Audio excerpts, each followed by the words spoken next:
All right, what's up, everybody? Welcome back. Occupy Fantasy YouTube channel. I'm Brian Jester, co-founder here at Occupy Fantasy. Single game $1 million winner.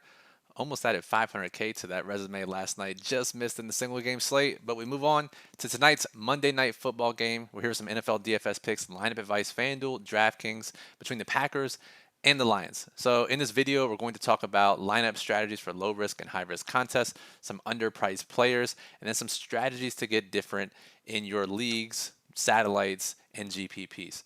So if you're not already, make sure you subscribe to the channel, get notified whenever we go live or upload any new videos. We're doing videos 4 or 5 times a week, so make sure you don't miss out on those. Give us a thumbs up if you like the Showdown content and want us to continue to create more. If you have any questions, comment on the video below or hop on our Discord channel, which you can do by clicking the join button right below the video. So let's jump into it. Packers, Lions. Packers are 11, 12, 13-point favorites depending on where you look. Big favorites in a divisional matchup. Green Bay didn't look good last week, but the odds makers and most fantasy players will not be deterred as they're playing likely the worst team in the league in the Detroit Lions. So let's start with low-risk contests, 50-50s, double-ups, head-to-heads, any contest where you only have to beat roughly half the field to double your money. So if you read our Showdown guide, the link's in the description below for Showdown strategies, you know that we want to try to lock up all the scoring on a slate by playing both quarterbacks, both running backs in low-risk contests.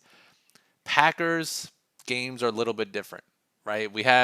There's some other teams where the slates are different dynamics compared to what we normally try to do.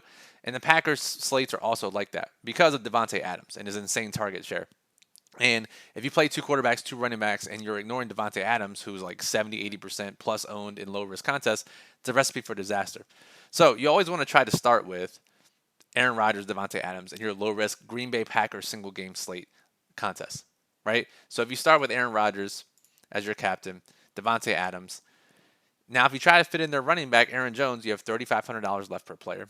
Basically gives you no Detroit player to work with, right? Because we can't play DeAndre Swift. We can't play Jamal Williams. We can't play Jared Goff.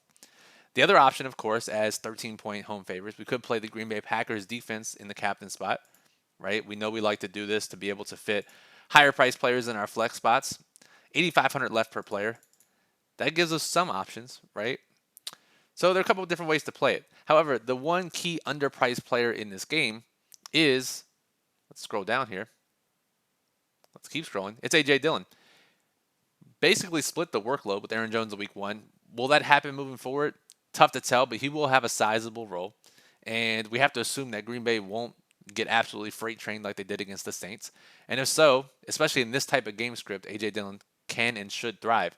And just 3K, he's way too cheap, right? So you can play him in all contest types tonight, but understand he will have incredibly high ownership, especially on DraftKings. So the key takeaway here is we want to get Devontae Adams. We want to get Aaron Rodgers. A.J. Dillon is way too cheap. So what this means is on DraftKings, you likely have to choose between 2 of these 3 guys. You can't fit all 3 more than likely unless you completely punt on the Detroit side, which I guess is possible, right? But that's what makes this slate so difficult. And if you're going to read our daily plug later, which is linked in the description, we're only going to recommend 0 to 1% allocation. It's a very, very tough slate. The margin for error in low-risk contests, you have to leave out high-volume players. Very tough.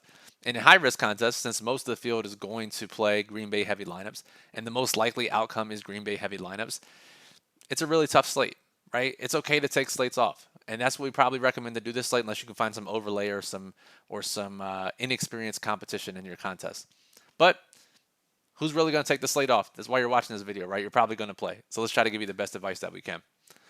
All right, so if we hop over to FanDuel, and here we go. Had to get the right tab. Similar issue here, right? Aaron Rodgers, Devontae Adams, you got to get him in, right? You want to MVP Aaron Rodgers on FanDuel because of the scoring system and the lack of a salary multiplier, right? Now, Aaron Jones is 12.5. Tough to fit in. Goff is 14.5. I don't think anyone's really going to play him at that price when you could play $500 more for Devontae Adams. Again, A.J. Dillon is too cheap here as well at 7K. You can play him. That leaves 11K left per player. It's funny because I tried to fit in all these guys that I liked, and it was really tough before this video started. I eventually got to a lineup. I was like, oh, wait, I love this lineup. And I realized it had 5 Packers in it, and you can't do that, obviously. You need at least 1 player from the opposing team. So it goes to show how hard this low-risk contest and all contest types are, especially on FanDuel tonight, too. So, again, like, what do you do here? You have to leave 2 of those 3 out, or leave 1 of those 3 out. Aaron Jones, That leaves 9,500, right? Like, so you could whoever your favorite Detroit player is, you could do this. Very possible. If you leave him out and you want to get all of the scoring, you play Jared Goff. That's $7,500 left per player. Again, nothing feels great, right? You're going to leave something out of every lineup, no matter which way you go in low risk. So I think low risk contests are an avoid tonight. Again, unless you can find soft competition, that's our recommendation for tonight. Now, if we're talking about high risk contests, right? Aaron Rodgers is going to be incredibly popular, as is Devontae Adams. The easiest pivot tonight, as we talked about, because everyone's going to play them. Aaron Jones is going to go criminally undervalued, underowned in high risk contests, right? Everyone's going to jam in Rodgers and Adams. And we have Aaron Jones as a 13-point home favorite, as outside the top 4, top 5 in ownership overall, which is kind of crazy. So if you play Aaron Jones at MVP, now you're different than 85% of the field, maybe more, right? And play towards that game script. That makes a ton of sense. You can do the same thing on DraftKings as well, right? If you go back over to DraftKings and you play Aaron Jones as your MVP, right? That only leaves $6,800 left per player. Now you're automatically different, right? We have, again, 85, 90% of the field not going to do this. That's one way. The second way is to play Aaron Rodgers at captain, not play Devontae Adams in the flex, because who's going to do that? Not many people. And or play some of these cheaper players that no one's going to play, less than 15% ownership. And that could be whether it's Randall Cobb, it could be the 4th and 5th receivers or the 5th and 6th receivers who probably won't see a ton of time despite playing in week 1, because that was a blowout in week 1 and that skewed the snap counts a little bit. But where I like to go tonight, and our model likes to go tonight, are some of these Detroit receivers. Tyrone Williams is out, which means they're going to have Khalif Raymond at 4,400. Okay, you probably don't know him unless you played preseason, right? Quintez Cephas. Now, if you've been around to Occupy, you know these guys because we're obsessed with all these players. I mean, we're getting some real studs here. Amon-Ra St. Brown, 2,400. And then Trinity Benson, who they traded for and got decent snaps in week 1. So that's 4 different players that are going to go relatively overlooked that can help you get different in high-risk contests. And the same thing goes over on FanDuel as well, right? If we go over to, if we look at these guys, right? We have Raymond, who is 8K. He's the most expensive one at 8K. St. Brown, 7,500. Cephas, if I can spell it right, 7,500. And then Benson's even cheaper at 6K. Those are differentiation points, right? Now, a lot of people are going to be rushing to play Detroit receivers when there's no clarity in the situation, and also they're not good, right? That's your differentiation point. The third and final option, and we'll outline this fully in the daily plug, so make sure you read it after you watch this video at occupyfantasy.com, is to play a Detroit-heavy lineup, right? Play Jared Goff in MVP. That's less than 5%. No one's doing that. That's insane, right? But if they're playing catch-up and Green Bay's most of their production is on the ground, this can easily get there. Not easily. It has a chance to get there. So Goff, pair him with 2 of those pass catchers, right? TJ Hawkinson, whatever it may be. Same thing goes on DraftKings. And because of the salary multiplier, it's much more likely to happen here than it is on FanDuel. But you play some of these guys who have concentrated target volumes, like DeAndre Swift, like Jamal Williams, like TJ Hawkinson. I guess you could get crazy and play one of those Detroit receivers at captain. I don't even think I would go that nuts. But Swift, if we look last week, 11 targets, right? In a game, they had a ton of plays, right? They probably won't have that amount of plays the rest of the year in a single game. But again, we're looking at percentage here. Jamal Williams, 9 targets last week, got some goal line carries. And then TJ Hawkinson, who we expected to be the primary the receiving option on this team.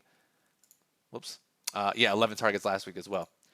So it's very possible, as long as Adams doesn't go nuclear, it's possible that scoring is spread out on Green Bay enough on DraftKings that if Detroit doesn't get absolutely just rolled here, that if DeAndre Swift gets a ton of targets, if Jamal Williams gets a ton of targets, if TJ Hawkins gets a ton of targets, the scoring could be concentrated enough that they're the highest scorer in this game, or at least close enough that the salary makes it work. So that's the third option. 3 different ways to go. Again, none feel that great on a slate like this, as most of the field is going to play Green Bay onslaughts. 5-1 stacks on Green Bay, 4-2 stacks on DraftKings, 4-2 stacks on DraftKings. Definitely 4-1 stacks on FanDuel. So that's the key here. Think about what you want to do and how you want to get different. That's always how you want to approach high-risk contests for single-game slates and for most DFS slates as well. So That'll do it for this video. Appreciate everyone listening. Make sure you subscribe to the channel to get notified whenever we go live or upload new videos. Give us a thumbs up. Always appreciate that. Let us know you like it. Questions, Discord channel, Discord server, or comment on this video below. Make sure you read the daily plug. Check out the Occupy Fantasy model for single game slates, which ranks every player in FanDuel and DraftKings, has projected ownership for both sites. So again, good luck tonight. I'm Brian Jester, Occupy Fantasy. We'll talk to you soon.